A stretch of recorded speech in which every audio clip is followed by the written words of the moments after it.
2,400 years ago, a Greek philosopher wrote a thought experiment that explains why smart people believe wrong things, why truth-tellers get punished, and why breaking free from illusion hurts so much that most people refuse to try. This is Plato's Allegory of the Cave. By the end of this video, you will understand why this ancient parable explains echo chambers, algorithm-driven media, and why those who challenge conventional wisdom are so often rejected. He was a student of Socrates and founded the Academy in Athens, the first university in the Western world. Around 375 years before the Common Era, during a period of political chaos in Greece, he wrote his masterwork, The Republic. In Book 7, Plato tells a story. Imagine prisoners who have been chained inside an underground cave since childhood. They cannot move their heads. They can only look straight ahead at the wall in front of them. Behind these prisoners burns a fire. Between the fire and the prisoners runs a raised walkway where puppeteers carry objects, statues of people, animals, tools. The fire casts shadows of these objects onto the wall. These shadows are all the prisoners have ever known. They give names to the shadows. They study their movements. They compete to predict which shadow will appear next. The prisoners who are best at this are honored as the wisest among them. To the prisoners, the shadows are reality. They have no concept of the fire, the puppeteers, the walkway, or an outside world. Everything they know is shadow. Here is Plato's first insight. The prisoners are not stupid. They are sophisticated observers of their limited reality. They have developed theories, made accurate predictions, earned status based on shadow expertise. Their intelligence is not the problem. The problem is they do not know what they do not know. Plato distinguished between two types of understanding. Doxa means opinion, based on the fluctuating world of sensory experience. Episteme means knowledge, certain and unchanging. The prisoners have mastered doxa. They are shadow experts, but they have never encountered episteme. They have never touched truth. The light blinds him. After a lifetime of darkness, even the dim glow causes pain. He cannot make sense of what he sees. The objects on the walkway look less real to him than the shadows he has studied all his life. This is Plato's second insight. Enlightenment is not pleasant. The first response to expanded reality is pain. The freed prisoner is dragged up a steep, rough passage toward the mouth of the cave. The ascent is forced, not chosen. Outside, sunlight overwhelms him. At first, he cannot see anything.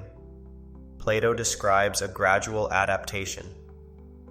First, the prisoner can only look at shadows in the outside world, then reflections in water, then objects themselves, then the night sky.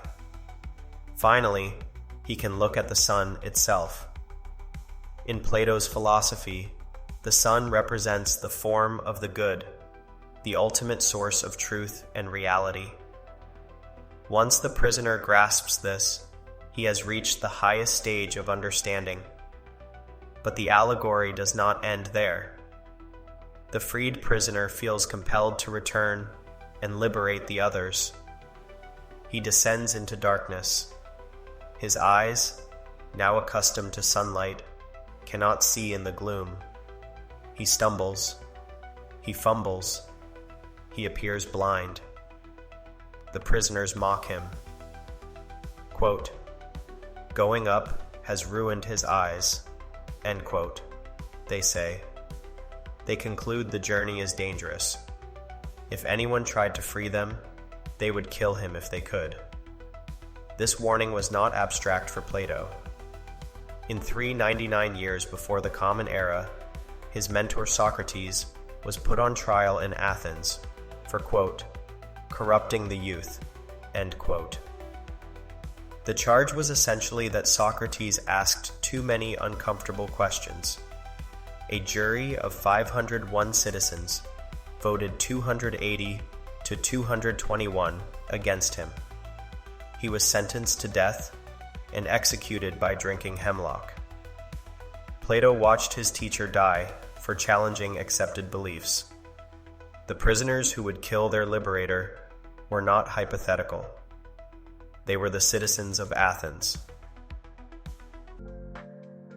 More than 2 in 3 people on Earth now use social media. And just like Plato's prisoners, we stare at a wall of shadows. The algorithms are our puppeteers.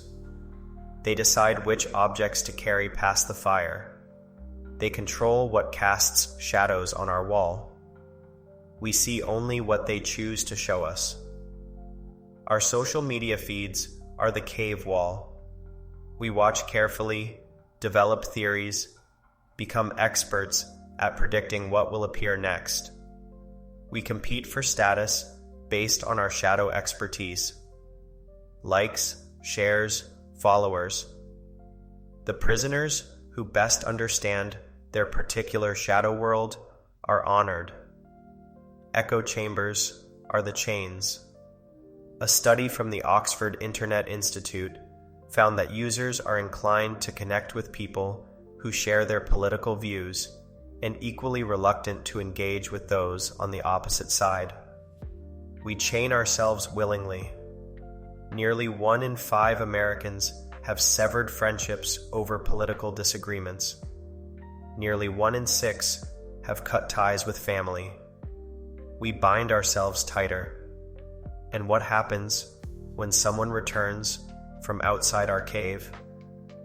When they challenge our shadow world with different information, we react exactly as Plato predicted.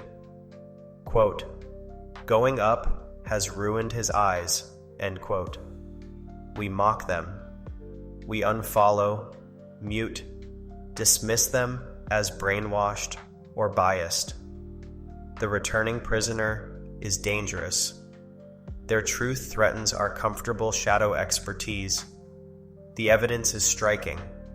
According to Gallup, Americans' trust in newspapers, television, and radio is at a historic low of 28%. Democrats trust CNN, NPR, The New York Times. Republicans trust Fox News, Newsmax, The Joe Rogan Experience. Same country, different cave walls. Yale researchers paid regular Fox News viewers to watch CNN for a month. The result? People developed different views on the pandemic and racial justice protests. Same events, different shadows, different truths. Why is escape so hard? The psychologist Leon Festinger identified the answer in 1957. Cognitive dissonance. When our beliefs clash with new information, we experience genuine psychological pain. Research shows this activates brain regions involved in both emotion and physical discomfort. The pain of leaving the cave is not metaphorical, it is literal. The pattern Plato observed persists across centuries. Galileo spent his life under house arrest for showing people a shadow they did not want to see. Earth was not the center of the universe. Daniel Ellsberg was labeled, quote, the most dangerous man in America, end quote, after revealing the government had lied about Vietnam. The returning prisoner is never welcome. But Plato offers something unexpected. Research on intellectual humility shows that people who recognize the limits of their own knowledge are more open to opposing perspectives without abandoning their views. They display less bias. They expose themselves to diverse perspectives more often. They can hold strong opinions while remaining open.